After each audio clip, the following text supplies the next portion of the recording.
जब आतंकवाद के पीछे का कारण दिया गया तो जो सबसे बड़ा कारण उभर कर सामने आया वो था जन्नत। इनका मानना है कि वहां इन्हें 72 हूरें मिलेंगी। आज इसी कॉन्सेप्ट पर बात करते हैं। तुमने जो जिहाद का रास्ता चुना है वो रास्ता तुम लोगों को सीधा जन्नत में लेकर जाएगा। कुंवारी अनछुई हुर्रें तुम्हारी होंगी, तुम्हारी हमेशा के लिए। जन्नत वाली जिंदगी का लालच जिसके लिए आतंकी खुशी खुशी निर्दोष लोगों को मौत के घाट उतार देते हैं। दुनिया भर में तमाम आतंकवादियों के जब बयान लिए गए तो उन्होंने इसका जिक्र किया। मतलब ये है कि 72 हूरों के लिए वो जान ले भी सकते हैं और जान दे भी सकते हैं। जब बाले में अमरोजी नाम के आतंकी को मौत की सजा मिल रही थी तब वो मुस्कुरा रहा था। उसने सुनवाई में कहा था कि वो शहीद हो रहा है।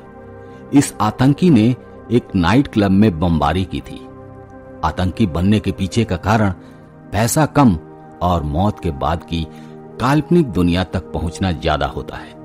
कई मामलों में यह भी देखा गया है कि आतंकी अच्छे पढ़े लिखे परिवार से होते हैं, पैसे की कोई कमी नहीं होती, मगर फिर भी वो आतंक की राह चुनते हैं और पूछे जाने पर कारण बताते हैं जन्नत।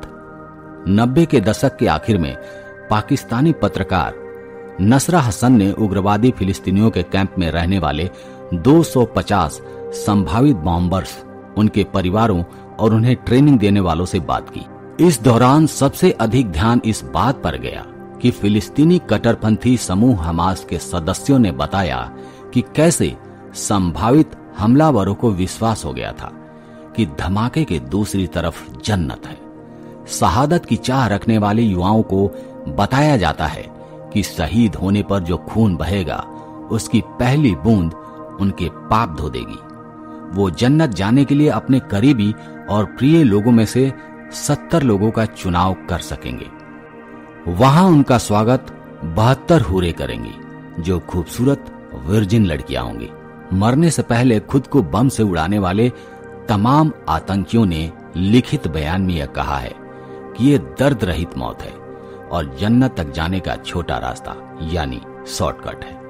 उनकी हिंसा का शिकार निर्दोष पुरुषों और महिलाओं के साथ मासूम बच्चे भी बने हैं। काफी वायरल हुआ था एक वीडियो जो सोशल मीडिया पर लोगों ने काफी देखा था, जिसमें पाकिस्तानी पत्रकार आरजू काजमी ने मौलाना सजिद रशीदी के साथ इस मसले पर काफी बहस की थी। उन्होंने पूछा था कि हमारे यहाँ जो जन्नत का नक्शा खींचा गया है वहां पर शराब मिलेंगी, 72 हूरें मिलेंगी, वो भी तो हमें अयाशी का अड्डा लगेगा। मर्दों को 72 हूरें मिलेंगी, ऐसी होंगी वैसी होंगी, कपड़ों में भी बॉडी नजर आएगी। वहां शराब पीने को कहा गया है तो औरतों के लिए कुछ है क्या, या सिर्फ 72 हूरों का जिक्र? शराब होगी, ड्राई फ्रूट होंगे। हमारे यहाँ के कितने लोग बताते हैं ये तो सब एक अयाशी नहीं है। इस पर साजिद रशीदी ने कहा, कुरान में शराब की मनाही है, लेकिन जन्नत में शराबे तुहूर कहा गया है, यानी पाक पानी। अगर जन्नत में खुदा इसे दे रहा है तो इस पर ऐतराज नहीं होना चाहिए। पत्रकार ने पूछा कि माने मैं इस्लाम के सारे नियम मानती हूं तो मुझे जन्नत में जाकर क्या मिलेगा? इसके जवाब में मौलाना ने कहा, आप जन्नत में उन 72 हूरों की सरदार होंगी। आपकी जिंदगी में जो शौहर हैं वही जन्नत में भी आपके शौहर होंगे। आजमी ने कहा, मर्दों के लिए 72 हूरें और महिलाओं के लिए वही वाला शौहर, ये तो बड़ी गलत बात है। क्या औरतों का दिल नहीं है?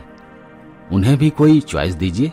मान लो शौहर नापसंद हो, किसी तरह उसने गुजारा किया हो, तो वहां जाकर भी वो फिर उसके गले पड़ जाएगा। ये तो अजीब सी बात है। और आप 72 हूरें लेकर घूमेंगे।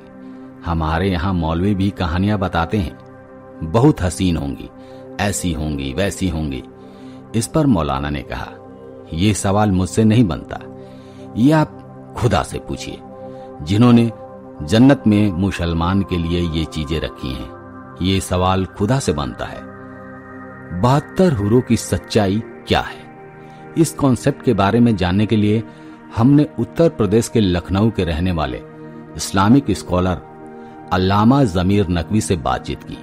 उन्होंने बताया कि ऐसा माना जाता है कि अगर हम अच्छे कर्म करेंगे तो हमें स्वर्ग मिलेगा, मगर आपने अच्छे कर्म किए हैं तो ईश्वर भी आपको वैसी ही सुविधाएं प्रदान करेगा।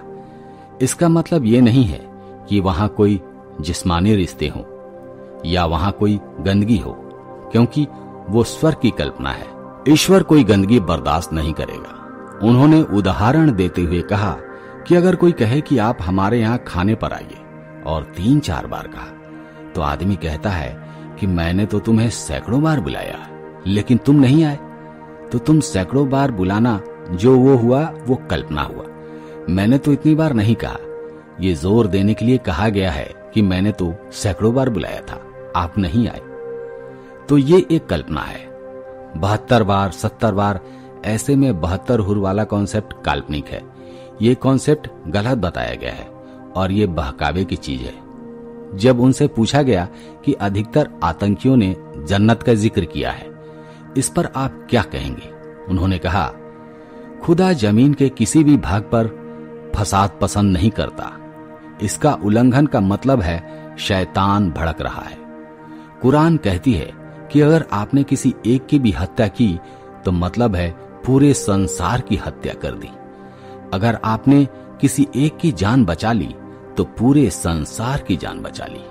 तो हत्या करने वाला या आतंकवादी कुरान विरोधी है, बहकाने वाला भी कुरान विरोधी है। उन्होंने आगे कहा कि मुसलमान आतंकवादी नहीं हो सकता। अगर उसने कलमा पढ़ा है तो आतंकवाद, किसी का खून बहाना उसके लिए निषेध है। अगर आपका पड़ोसी भूखा है तब आपका खाना हराम है। आप दरिया के किनारे अगर नमाज पढ़ रहे हैं और कोई व्यक्ति डूब रहा है तो आप फौरन उसे बचाइए और नमाज को छोड़िए।